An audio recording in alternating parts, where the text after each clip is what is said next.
Hey everyone, I'm Naluka, a nomadic entrepreneur who has lived and worked in 8 countries and counting while working on my own businesses. I'm also the founder of Imagine That, the business school for digital nomads and online solopreneurs. Now, living the digital nomad lifestyle has been an incredible journey over the years. Waking up to new horizons, experiencing different cultures, and having the freedom to work from virtually anywhere in the world. The perks are amazing. Flexible schedules, going where you want, when you want, no commute, the opportunity to build a global network, to immerse yourself in amazing cultures. I mean, the list goes on.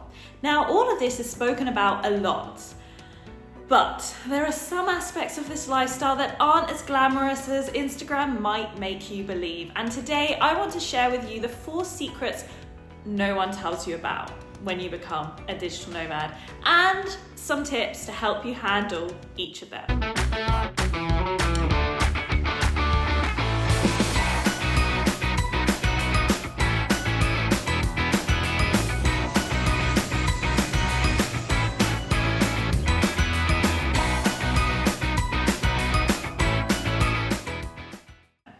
Secret number 1, loneliness. Now, let's start with loneliness. Being a digital nomad can be an incredibly isolating experience. Over 60% of digital nomads travel alone.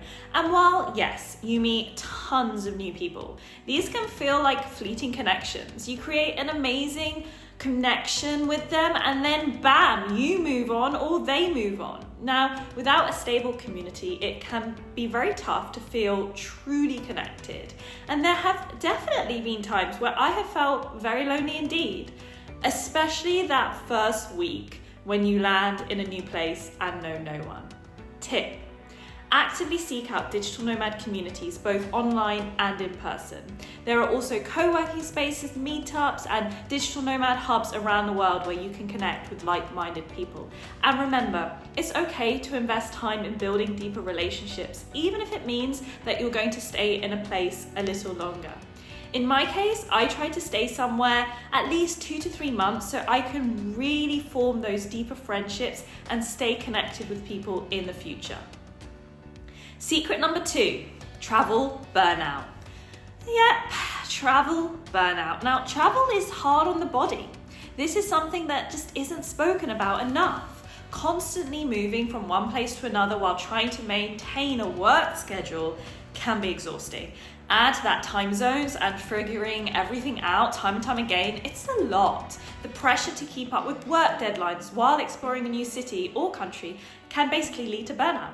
Having to constantly find places to eat, where the gym is, where the co-working is, it's a lot for the body and the mind to take in. So, tip: give yourself permission to slow down. It's okay to stay in one location for a few months to recharge. Create a travel schedule that allows for downtime and focus on balancing work with rest. Don't overdo it. I learned that lesson early on. Yes, you have work, you have travel, but you also need to factor in the downtime. Even if you're in paradise, enjoying a day or a half day watching Netflix on a Sunday and doing nothing can be really important. Your body will thank you for it later. By the way, if you're enjoying this video, please do like and subscribe. It helps me create more videos like this and reach more people like you. I really appreciate it. Okay, secret number 3, maintaining relationships. Now, maintaining relationships, especially romantic ones, is a big challenge. Now, I already did a video in my first year of nomading where I spoke about love as a digital nomad and I shared my thoughts there.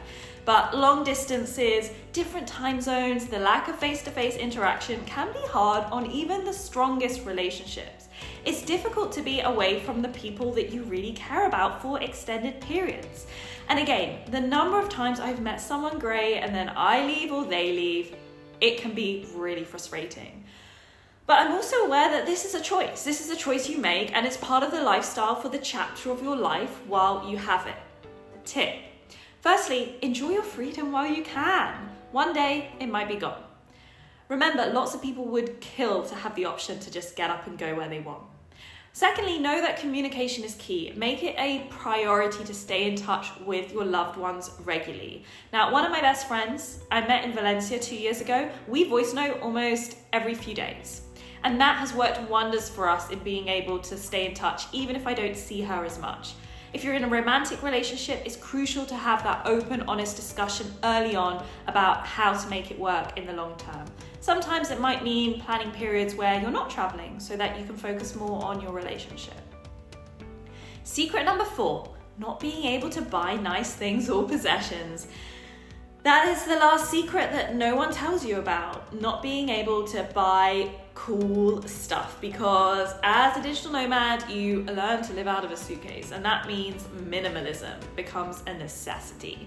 Now, minimalism is actually great. I have a lot to say about it, and I believe as humans we have way too much stuff and too much clutter, and having so little really clears the mind in many ways. But it can be frustrating not to have a place to indulge in buying that beautiful piece of furniture or that artwork because you know that you can't put it in a place that is yours. So, tip: focus on investing in experiences over possessions. But when you do want to buy something, think about how you would use it and how it fits into your lifestyle. And if you can, try to find a storage space where you can put the thing that you really want, that you want to cherish for future. That means that when you do settle down, you can go and get it. So those are just some of the challenges that come with being a digital nomad. But the benefits still outweigh them. The freedom, the adventure, the personal growth, it makes it worth it. And remember, for most people, including myself, this is not forever. It is a stage of life. But I did want to record this video too because I want people to know the less shiny side to it and to be able to prepare for that.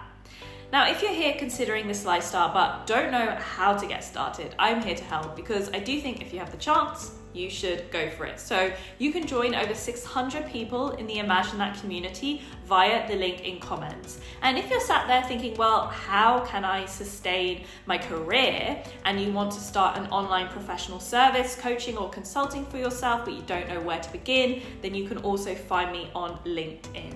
So thank you so much for watching. Don't forget to like, comment, subscribe for more like this in future. I hope you enjoyed this video, and until next time, stay curious.